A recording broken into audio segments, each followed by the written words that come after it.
بسم اللہ الرحمن الرحیم اللہم صلی علی سیدنا محمد وعلی آل سیدنا محمد وبارک وسلم۔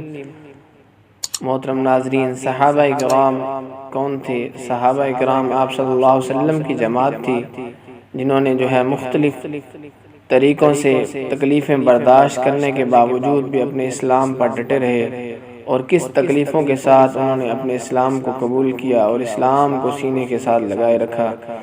آج انہی میں ایک صحابی ہیں حضرت صہیب رضی اللہ تعالیٰ عنہ، انہوں نے اسلام کس طرح قبول کیا، ان کا واقعہ آپ کے ساتھ شیئر کرنے لگے ہیں۔ محترم ناظرین، اس واقعے کو پورا سنیے گا۔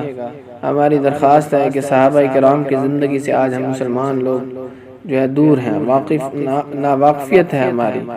صحابہ کرام کون تھے اور کون سے صحابی نے کس طرح اسلام قبول کیا، کس طرح دین کی خاطر انہوں نے قربانیاں پیش کی، آج محترم ناظرین بڑے افسوس سے کہنا پڑتا ہے، دنیا کے جو لوگ ہیں ان کے نام تو ہمیں پتہ ہے کہ انہوں نے یہ کام کیے، لیکن صحابہ کرام کے جو کارنامے ہیں اسلام کے لیے وہ ہمیں پتہ نہیں، معلوم نہیں۔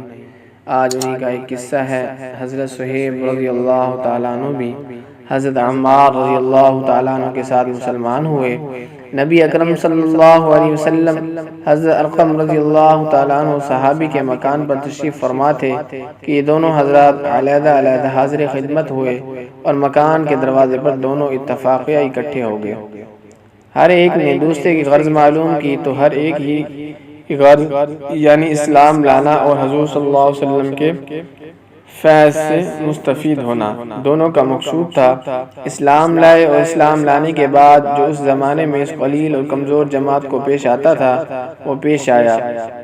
ہر طرح ستائی گئی، تکلیفیں پہنچائی گئی، آخر تنگ آ کر ہجرت کا ارادہ فرمایا تو کافروں کو یہ چیز بھی گوارا نہ تھی کہ یہ لوگ کسی دوسری ہی جگہ جا کر آرام سے زندگی بسر کر لیں، اس لیے جس کسی کی ہجرت کا حال معلوم ہوتا تو اس کو پکڑنے کی کوشش کرتے تھے کہ تکالیف سے نجات نہ پا سکے۔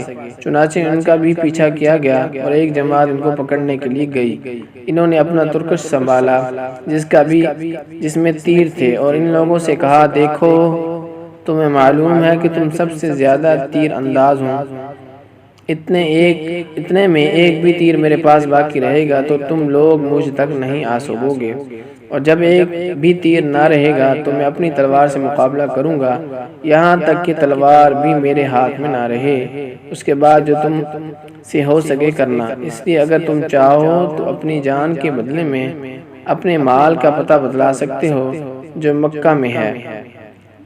میں اپنے مال کا پتہ بتلا سکتا ہوں جو مکہ میں ہے، اور 2 باندیاں بھی ہیں، وہ سب تم لے لو۔ اس پر وہ لوگ راضی ہو گئے اور اپنا مال دے کر جان چھڑائی۔ اسی بارے میں آیات پاک وَمِنَ النَّاسِ مَن يَشْرِي نَفْسَهُ ابْتِغَاءَ مَرْضَاتِ اللَّهِ وَاللَّهُ رَءُوفٌ بِالْعِبَادِ نازل ہوئی۔ ترجمہ: بعض لوگ ایسے ہیں جو اللہ کی رضا کے واسطے اپنی جان کو خرید لیتے ہیں، اور اللہ تعالی بندوں پر مہربان ہے۔ حضور صلی اللہ علیہ وسلم اس وقت قباء میں تشریف فرما تھے۔ صورت دیکھ کر ارشاد فرمایا کہ نفع کی تجارت کی۔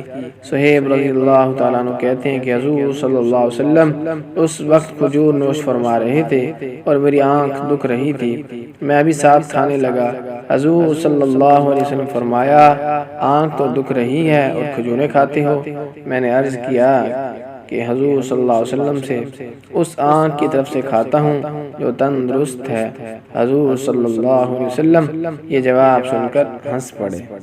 حضرت صہیب رضی اللہ تعالیٰ عنہ بڑے ہی خرچ کرنے والے تھے، حتیٰ کہ حضرت عمر رضی اللہ تعالیٰ عنہ نے ان سے فرمایا کہ تم فضول خرچی کرتے ہو۔ انہوں نے عرض کیا کہ نہ حق کہیں خرچ نہیں کرتا۔ حضرت عمر رضی اللہ تعالیٰ عنہ کو جب وصال ہونے لگا تو انہی کو جنازے کی نماز پڑھانے کی وصیت فرمائی تھی۔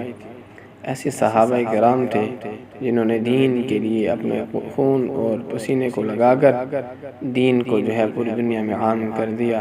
اللہ تعالی ہمیں صحابہ کرام کے نقش قدم پہ چلنے کی توفیق عطا فرمائے، آمین۔